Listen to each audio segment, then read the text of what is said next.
네, 오늘은 인격적이신 하나님이라는 제목을 가지고 여러분과 함께 하나님의 말씀을 나누고자 합니다. 오늘 설교가 조금 여러분한테 어려울 수 있습니다. 그런데 집중해서 잘 들으시면은 큰 은혜가 될 줄 믿습니다. 세상에서 제일 머리가 좋은 아주 우수한 사람들이 있습니다. 바로 유대인들입니다. 노벨상을 거의 유대인들이 매년 휩쓸잖아요. 그리고 세계 유명한 석학들은 다 유태계 출신들이 많습니다. 왜 그럴까? 어릴 때부터 유대인들은 성경을 가르칩니다. 이 성경이 말이죠, 이 교육을 목적으로 쓰여졌습니다. 디모데후서 3장 16절, 17절 말씀 여러분 다 아시죠? 모든 성경은 하나님의 감동으로 된 것으로 교훈과 책망과 바르게 함과 의로 교육하기에 유익하니 이는 하나님의 사람으로 온전하게 하며 모든 선한 일을 행할 능력을 갖추게 하려 함이라. 성경이 그렇게 교육을 목적으로 쓰여졌다는 것이죠. 그래서 유대인들은 아주 교육 방식이 탁월합니다. 어릴 때부터 성경을 암송을 시킵니다. 그러니까 애가 태어나서 엄마 아빠 이렇게 말할 수 있을 그때부터 시작해서 암송을 시켜요. 성경 암송을. 또 하나가 뭐냐 하면은 대화식 교육 방법입니다. 신명기 6장에 보면은 네 아들이 너한테 묻기를 우리 하나님이 명령하신 증거와 규례와 법도가 무슨 뜻이냐 이렇게 물어보면 너는 네 아들에게 이렇게 대답하라. 우리가 옛적에 애굽에서 종살이를 했는데 하나님의 권능의 손으로 우리를 애굽에서 인도해 내셨다. 이렇게 대답하라고 성경에 나와 있습니다. 이게 뭘 이야기하는 것인가? 이렇게 묻고 대답하는 형식으로 성경을 가르치라는 겁니다. 자, 그런데 그렇게 똑똑하고 어릴 때부터 성경을 아는 유대인들이 예수를 믿지를 않습니다. 그래서 오늘 본문 9장 1절에 보면은 사도 바울이 자기 마음에 큰 근심과 고통이 있다라고 말을 합니다. 또 3절에 보면 나의 형제 곧 골육의 친척을 위해 내 자신이 저주를 받아 그리스도에게서 끊어질지라도 원하는 바로라 이렇게 말을 합니다. 이 말이 무슨 말인가 하면 차라리 내가 저주를 받고 죽더라도 내 형제와 친척들은 좀 예수를 믿고 구원받기를 원한다 이런 뜻입니다. 그만큼 바울은 유대인들이 예수를 믿지 않는 것에 대해서 가슴 아파했습니다. 여러분, 예수님이 얼마나 많은 기적을 보여주셨습니까? 오병이의 기적을 일으키시고 또 문둥병을 고치시고 귀신을 쫓아내고 수많은 기적을 일으키셨잖아요. 그런데도 예수님을 이 유대인들이 믿지를 않습니다. 지금도 유대인들은 예수를 믿지 않아요. 왜 안 믿을까요? 여러분, 이거 이상하지 않습니까? 이상하지 않아요? 성경 전체가 다 예수님에 대한 이야기인데 왜 유대인들은 예수를 믿지 않을까? 여기에는 하나님의 깊은 섭리가 있습니다. 하나님의 뜻이 있어요. 바울이 오늘 본문에서 그 이야기를 하고 있습니다. 자, 오늘 본문 7절과 8절 우리가 읽지는 않았지만 오늘 9장 7절 8절이 있습니다. 9장 7절과 8절을 우리 같이 한 목소리로 한번 읽어보겠습니다. 시작. 또한 아브라함의 씨가 다 그의 자녀가 아니라 오직 이삭으로부터 난 자라야 내 씨라 불리라 하셨으니 곧 육신의 자녀가 하나님의 자녀가 아니요 오직 약속의 자녀가 씨로 여기심을 받느니라. 자, 아브라함한테 아들이 둘이 있었습니다. 이스마엘과 이삭이죠. 그런데 바울이 지금 뭐라고 얘기하는가 하면 육신의 자녀가 하나님의 자녀가 아니라 약속의 자녀가 하나님의 자녀다 이렇게 말을 하죠. 여기 육신의 자녀는 누굴까요? 이스마엘. 약속의 자녀는 이삭이죠. 자, 그런데 보세요. 아브라함의 씨가 다 그의 자녀가 아니라 오직 이삭으로부터 난 자라야 내 씨라 불리리라 이렇게 말을 해요. 이삭이 끝이 아니라 이삭으로부터 난 자. 그러니까 약속의 자녀가 이삭 하나로 끝나는 게 아니라는 거예요. 계속 이어진다는 겁니다. 여러분, 이삭의 아내 이름이 뭡니까? 리브가잖아요. 리브가가 임신을 했어요. 그런데 쌍둥이를 임신한 겁니다. 근데 이 쌍둥이가 둘이 뱃속에서 서로 싸우는 거예요. 그러니까 이 리브가가 근심을 하면서 하나님께 기도를 합니다. 그때 하나님께서 뭐라고 하시는가 하면 네 뱃속에 두 민족이 있구나. 그러나 큰 자가 작은 자를 섬기리라 이렇게 말씀하셔요. 이게 창세기 25장에 나옵니다. 근데 바울이 지금 그 이야기를 하면서 뭐라고 말을 하는가 하면 9장 11절을 보세요. 그 자식들이 아직 나지도 않고 무슨 선이나 악을 행하지 아니한 때 택하심을 따라 되는 하나님의 뜻이 행위로 말미암지 않고 오직 부르시는 이로 말미암아 서게 하려 하사. 그 다음에 12절 보세요. 리브가에게 큰 자가 어린 자를 섬기리라 하셨나니 기록된 바 내가 야곱은 사랑하고 에서는 미워하였다 하심과 같으니라 이렇게 말을 합니다. 자, 여기 기록된 바 내가 야곱은 사랑하고 에서는 미워하였다. 이게 어디 기록되어 있는가? 말라기 1장 2절에 기록되어 있어요. 여러분 이렇게 기록된 바 이런 말이 나오면 성경을 다 찾아보셔야 돼요. 자, 내가 야곱은 사랑하고 에서는 미워했다. 이 말이 무슨 말 끝에 나왔을까? 이걸 찾아봐야 됩니다. 자, 말라기 1장 2절 한번 찾아보겠습니다. 말라기는 구약 성경의 맨 마지막에 나오는 게 말라기입니다. 제가 가지고 있는 성경 1326쪽이에요. 1326쪽. 찾으셨어요? 네, 찾으셨으면은 2절과 3절을 우리 같이 또 한 목소리 읽어보겠습니다. 시작. 여호와께서 이르시되 내가 너희를 사랑하였노라 하나 너희는 이르기를 주께서 어떻게 우리를 사랑하셨나이까 하는도다. 나 여호와가 말하노라. 에서는 야곱의 형이 아니냐. 그러나 내가 야곱을 사랑하였고 에서는 미워하였으며 그의 산들을 황폐하게 하였고 그의 산업을 광야의 이르들에게 넘겼느니라. 자, 보세요. 하나님이 야곱은 사랑하고 에서는 미워했다는 겁니다. 여러분 야곱이 누굽니까? 이스라엘이잖아요. 이스라엘. 하나님이 야곱의 이름을 이스라엘로 바꿔준단 말이죠.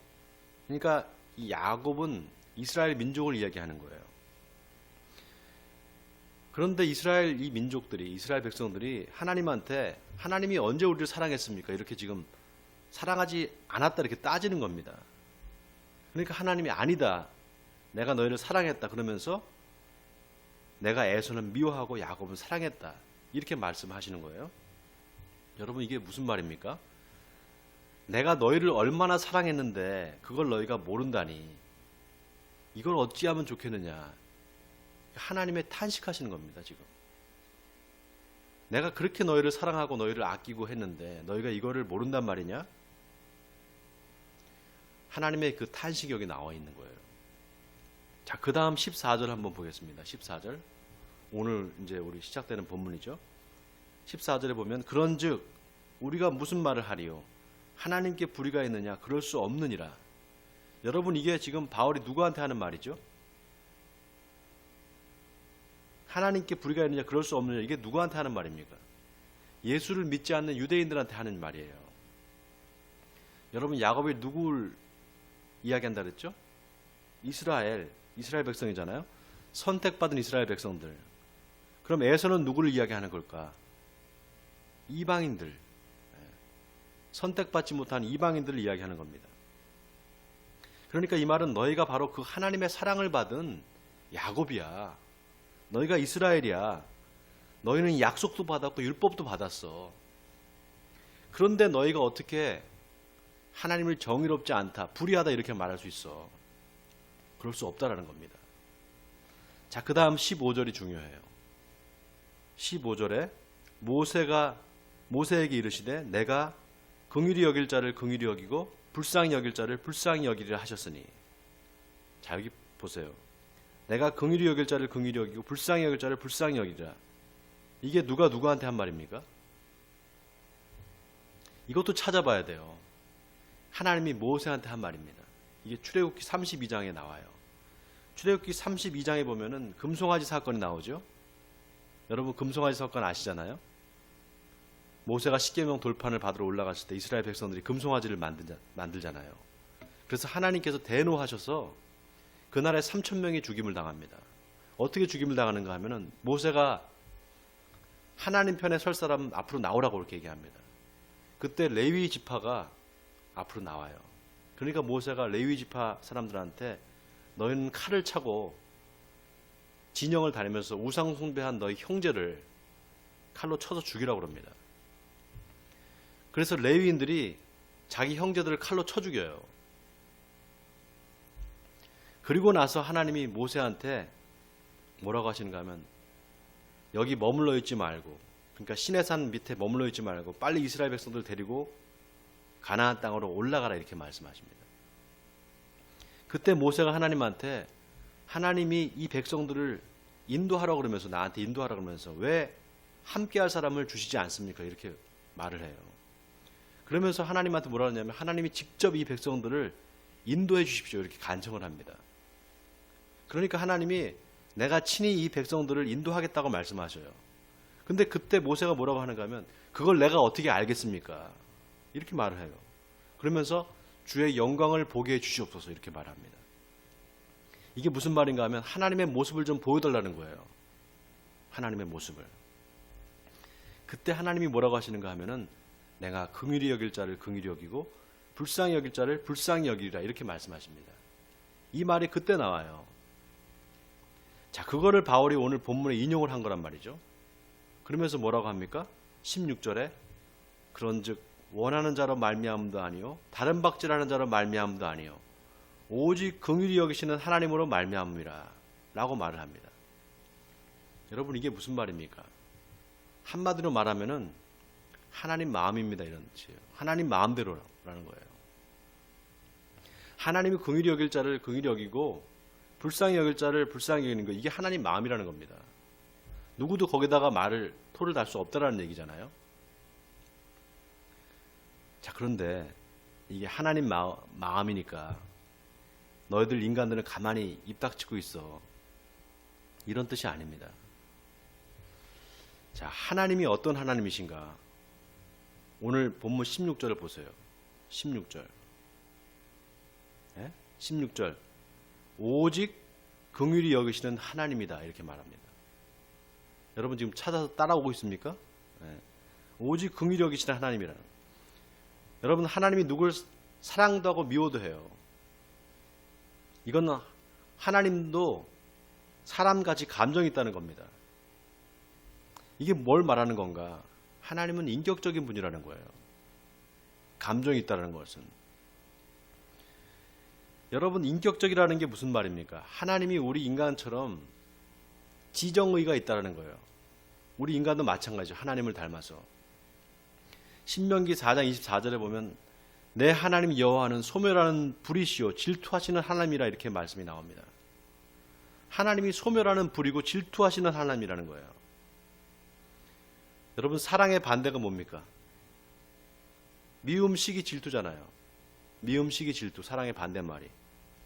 아니 하나님이 사랑이신데 어떻게 사람을 미워하고 질투를 하시는가? 더 놀라운 건 사무엘상에 보면 하나님이 사울을 왕으로 삼으신 것을 후회하셨다 이렇게 나옵니다. 하나님이 후회도 하세요. 여러분 이게 다 뭡니까?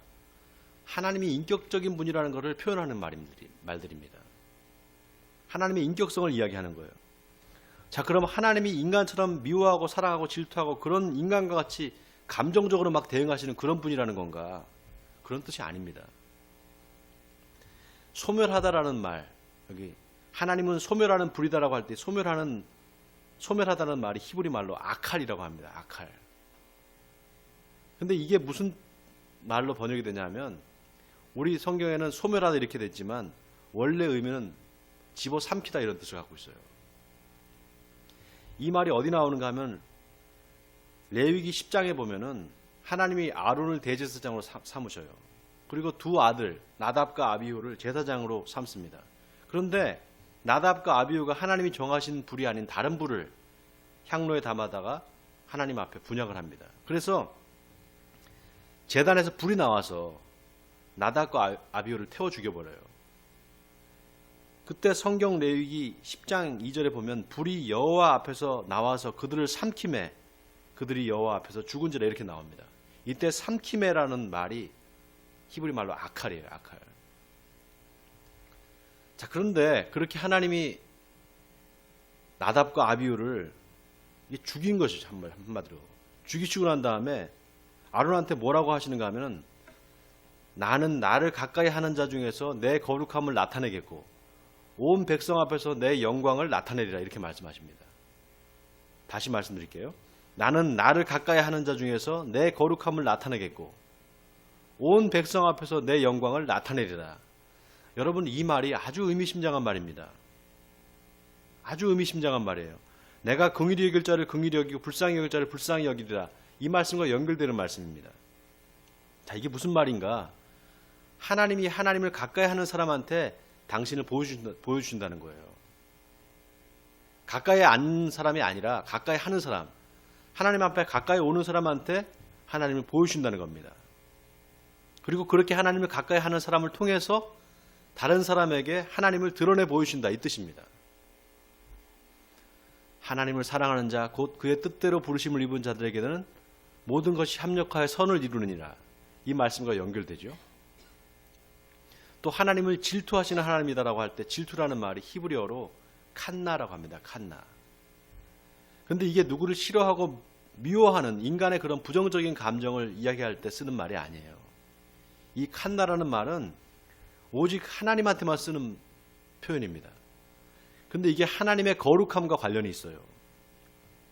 예를 들면 하나님의 거룩함이 어떤 사람에 의해서 더럽혀짐을 당하려고 할 때, 그런 위협이 있을 때 하나님이 가만히 있지는 않습니다. 하나님은 당신의 거룩함을 빼앗기지 않아요. 그걸 하나님이 질투하신다 이렇게 말합니다. 하나님이 질투하신다 이렇게 표현을 해요. 그래서 내 하나님 여호와는 소멸하시는 불이요 질투하시는 하나님이다라는 것은 하나님이 당신의 거룩함을 지키기 위해서 이스라엘 백성들을 다 소멸시킬 수 있다 이 말입니다.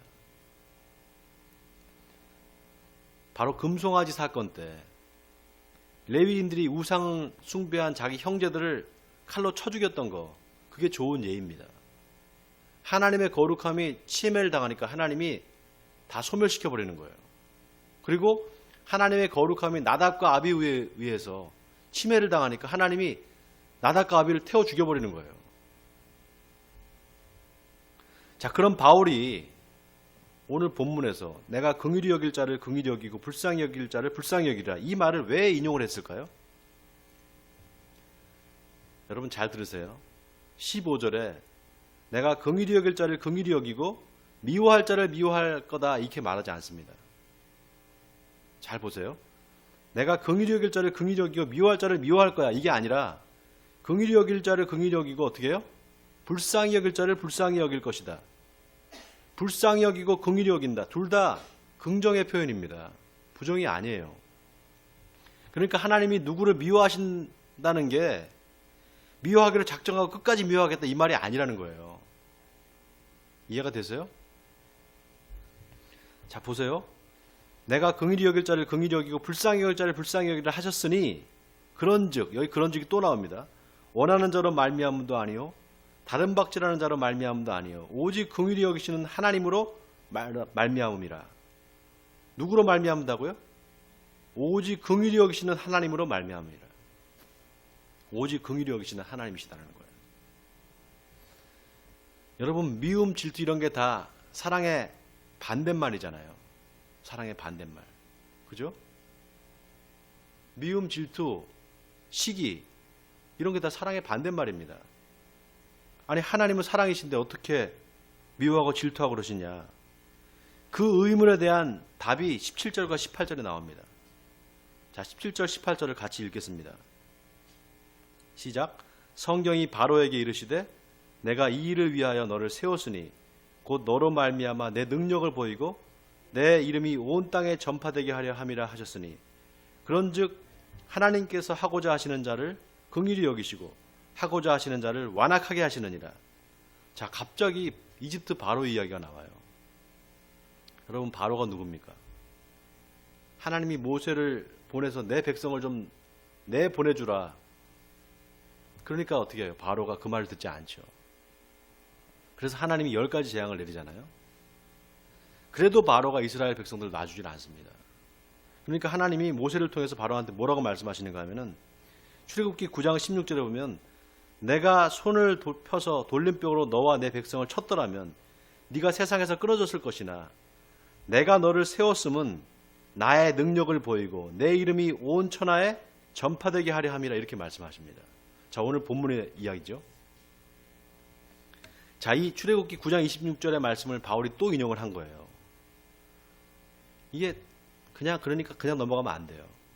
이걸 다 찾아봐야 됩니다. 여러분, 바울이 지금 그 이야기를 왜 오늘 본문에서 인용을 할까요? 이 바로의 이야기를 왜 인용을 할까요?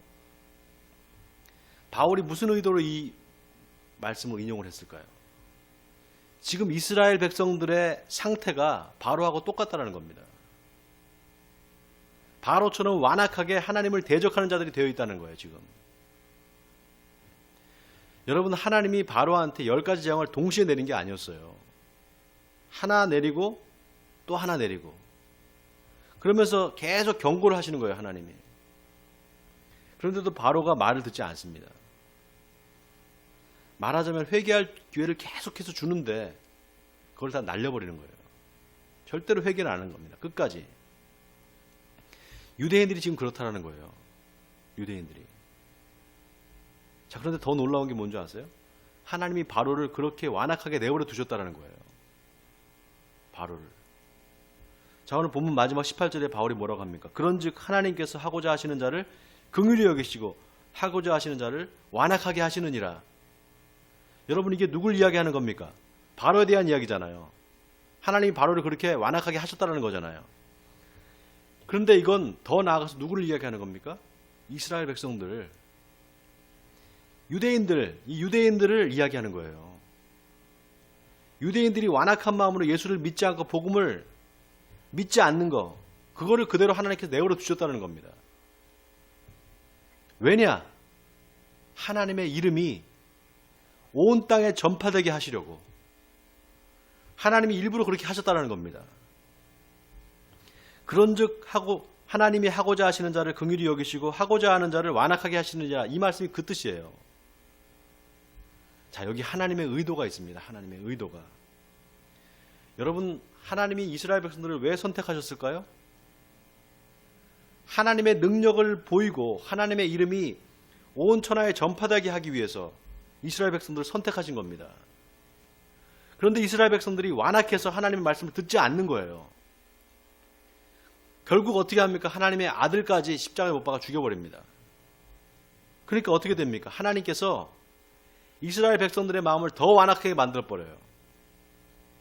그리고 어떻게 하시는가? 이제 이방인들한테 은혜를 베푸시는 거예요. 복음이 이방인들한테 넘어가는 겁니다, 그냥. 예수를 믿어야 될 자기 백성들이 믿지를 않으니까 하나님이 이방인들한테 은혜를 베푸시는 거예요, 그냥. 자, 그러면 하나님이 이스라엘 백성들을 그럼 버려버렸느냐? 바울이 그게 아니라고 얘기하는 겁니다, 지금. 그게 아닙니다, 라고 얘기하는 거예요. 이방인들에게 복음이 전해지니까 어떻게 됩니까? 유대인들이 질투하기 시작하는 거예요. 질투. 하나님이 어떻게 저런 이방인들을, 저런 불의한 자들을 구원하실 수 있는가? 마치 큰아들이 집 나가서 허랑방탕하게 돈 다 쓰고 돌아온 그 탕자 동생을 위해서 잔치를 벌이는 아버지를 향해서, 아버지 어떻게 저런 놈을 사랑해 줄 수 있습니까? 다시 받아들이고 말이지. 살진 송아지를 잡아갖고 그렇게 잔치를 벌여줍니까? 나한테는 염소 새끼 한 마리도 안 잡아주면서. 이렇게 시기 질투하는 것과 똑같은 거예요. 하나님이 그렇게 시기 질투가 나게 하셨다는 거예요, 유대인들한테. 왜? 의도적으로 그렇게 하셨다는 거예요. 다시 돌아오게 하기 위해서. 회개하고 돌아와서 구원받게 하기 위해서 그렇게 하셨다는 겁니다. 그런즉 하나님께서 하고자 하시는 자를 긍휼히 여기시고 하고자 하시는 자를 완악하게 하시느니라. 왜 그러시는가? 하나님이 모든 사람들을 다 사랑하시기 때문에 그러는 거예요. 그러니까 하나님이 야곱은 사랑하고 에서는 미워했다, 이 말이 하나님이 천국 갈 사람, 지옥 갈 사람 이미 다 정해놨다, 이 뜻이 아니라는 겁니다, 여러분. 하나님의 더 깊은 뜻이 있는 거예요. 바로 하나님이 모든 사람들을 다 예수 믿고 구원받게 하시기 위해서 때로는 사람들의 마음을 완악하게 내버려 두실 수도 있다는 겁니다. 자, 여기에 오늘 하나님이 저와 여러분에게 주시는 메시지가 있어요. 내가 하나님 앞에 어떻게 쓰임받고 있는가? 내가 바로와 같이 완악한 마음을 가지고 불순종함으로 쓰임을 받고 있는가? 아니면 하나님의 말씀에 순종함으로 쓰임을 받고 있는가? 그걸 생각해 보라는 겁니다. 여러분, 하나님이 악인도 쓰십니다. 악인도. 그렇지만 악인은 결국 멸망의 길로 가요. 왜 멸망의 길로 가느냐? 하나님이 계속해서 회개할 기회를 주심에도 불구하고 악인은 회개하지 않습니다.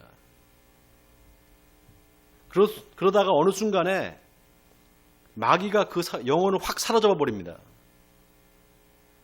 여러분, 하나님만 그 인을 치는 게 아니에요. 마귀도 얘는 내 새끼하고 인을 칩니다.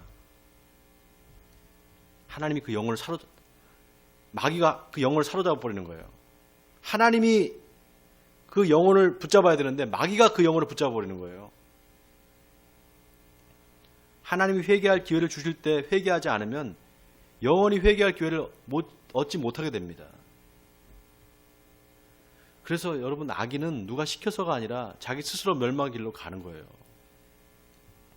사랑하는 성도 여러분, 저는 여러분이 바로와 같이 또 이스라엘 백성들과 같이 되지 않기를 바랍니다. 또 하나 우리가 기억해야 될 게 있습니다. 그거는 오직 하나님의 긍휼하심을 믿어야 된다는 겁니다. 나는 나를 가까이 하는 자 중에 내 거룩함을 나타내겠고 온 백성 앞에서 내 영광을 나타내리라.